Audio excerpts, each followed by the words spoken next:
जब भी आप कोई नई गाड़ी लेने जाएं तो आपको दो इंजन ऑप्शंस देखने को मिलते हैं। एक है पेट्रोल इंजन, दूसरा है डीजल इंजन। लेकिन हम में से बहुत लोग नहीं जानते कि इन दोनों इंजन्स में अंतर क्या है। अंतर जानना बहुत जरूरी है, क्योंकि अंतर अगर नहीं पता होगा तो कोई भी सेल्समैन, कोई भी आदमी आपको फूल कर सकता है। नमस्कार देवियों सज्जनों, मैं हूं अजय मिश्रा और आप देख रहे हैं आपका अपना YouTube चैनल ऑटो इन्फोटेक। आज लेट्स टॉक इंजन की इस दूसरी वीडियो में हम यही बात करने वाले हैं कि डीजल इंजन और पेट्रोल इंजन में अंतर क्या है, इनका वर्किंग प्रिंसिपल क्या है और ये कैसे अलग हैं एक दूसरे से। तो वीडियो को बिना देरी के मैं शुरू करता हूं। Let's go.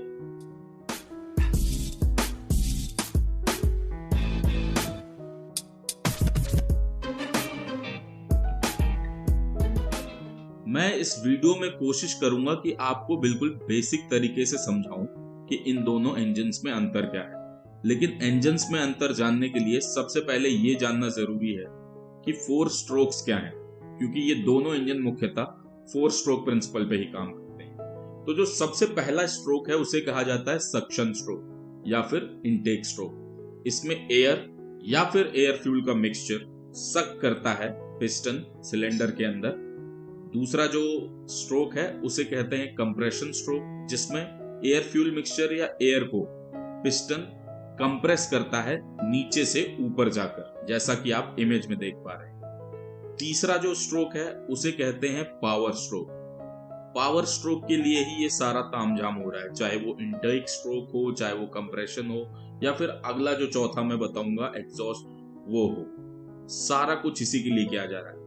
पावर स्ट्रोक में ही फ्यूल बर्न होकर पावर जनरेट करता है, जिससे हमारी गाड़ी आगे बढ़ती है। और जो चौथा स्ट्रोक है वो है एग्जॉस्ट स्ट्रोक, जिसमें कंबस्टेड फ्यूल जो है वो सिलेंडर से बाहर निकल जाता है। तो अब आते हैं कि डीजल और पेट्रोल इंजन में बेसिकली अंतर क्या है।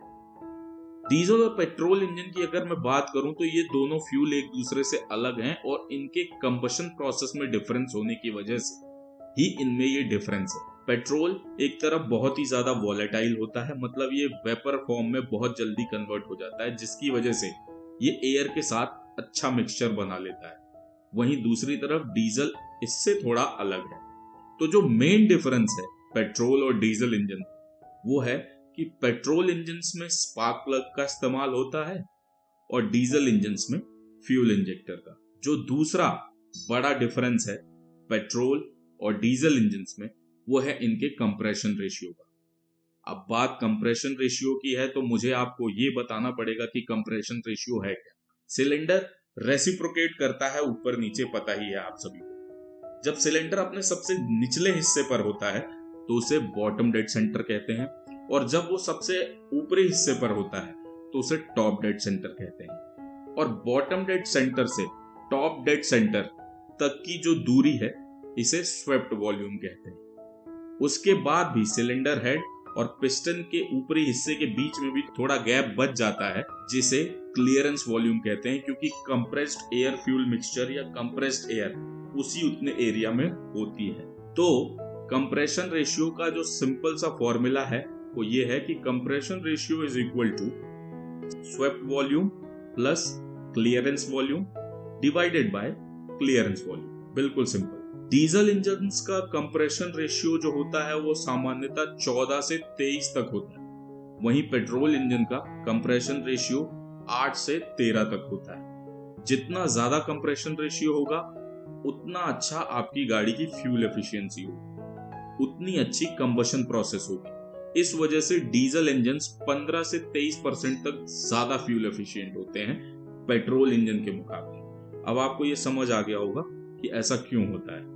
तीसरा जो डिफरेंस है वो ये है कि जो इनटेक स्ट्रोक होता है पेट्रोल इंजन्स का, उसमें ही एयर और फ्यूल का मिक्सचर सिलेंडर के अंदर आ जाता है, क्योंकि पेट्रोल जो है वो ज्यादा वॉलेटाइल होता है और एयर से अच्छे से मिक्स हो पाता है। लेकिन डीजल इंजन में ये चीज होती है after the compression stroke and just before the power stroke. मतलब इनटेक स्ट्रोक में सिर्फ एयर ही अंदर आती है सिलेंडर के, जिसे कंप्रेशन स्ट्रोक में उसके वॉल्यूम से 20 गुना तक ज्यादा कंप्रेस कर दिया जाता है। मतलब अगर आपके सिलेंडर में 20 यूनिट एयर आई थी तो वो 1 यूनिट तक ही बचती है डीजल इंजन में। उसके बाद एटमाइज्ड फॉर्म में डीजल को फ्यूल इंजेक्टर स्प्रे करता है और उस एयर का उसका जो टेम्परेचर है वो इतना ज्यादा बढ़ चुका होता है उस कंप्रेशन की वजह से कि अपने आप बर्निंग शुरू हो जाती है या कंबशन शुरू हो जाता है। तो ये जो मुख्यतः है वो 3 अंतर यही है डीजल और पेट्रोल इंजन में। मैं इसमें ज्यादा डीप में नहीं जाना चाहूंगा क्योंकि आपको सिर्फ पता होना चाहिए बेसिक, जिससे कि आप दोनों इंजन को डिफरेंशिएट कर पाए। कुछ एक्स्ट्रा बातें और हैं जो मैं आपको बता देता हूं, लेकिन उसके पहले अगर आपने मेरी ये वीडियो जो आई बटन पे आपको दिख रही है कि भारत में इलेक्ट्रिक व्हीकल अभी लें या ना लें, ये नहीं देखी है तो जरूर देख लीजिए। अब बात आती है कुछ एक्स्ट्रा ज्ञान की। तो एक्स्ट्रा ज्ञान ये है कि आपने सुना होगा कि पेट्रोल इंजन जो होते हैं वो वाइब्रेट कम करते हैं या ज्यादा साइलेंट होते हैं। उसका सिंपल सा रीजन है क्योंकि पेट्रोल जो है वो वॉलेटाइल ज्यादा होता है, तो एयर के साथ अच्छे से मिक्स हो जाता है और जो उसकी कंबशन होती है, कंबशन जो उसका होता है इंजन के अंदर, वो बड़ा ही यूनिफॉर्म होता है और बड़ी कंट्रोल्ड प्रोसेस होती है। वहीं दूसरी तरफ डीजल इंजन का जो कंबशन का प्रोसेस है वो थोड़ा अनकंट्रोल्ड है।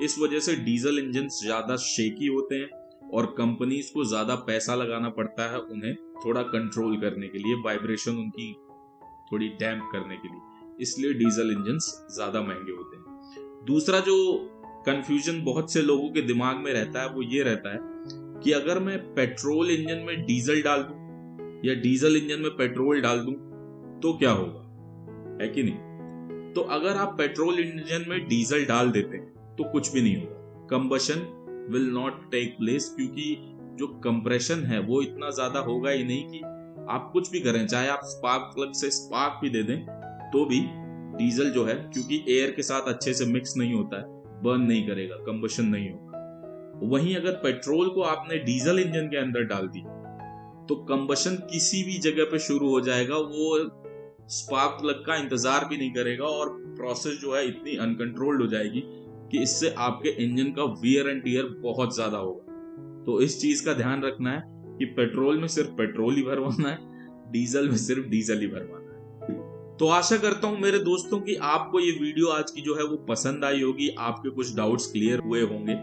अगर ऐसा हुआ है तो मुझे बिल्कुल लाइक करके बताइएगा इस वीडियो को, जितना हो सके अपने दोस्तों के साथ शेयर कीजिएगा और हो सके तो मेरे चैनल ऑटो इन्फोटेक को सब्सक्राइब भी कर लीजिएगा, क्योंकि अगर आप लोग मुझे सपोर्ट नहीं करेंगे तो फिर कौन करेगा।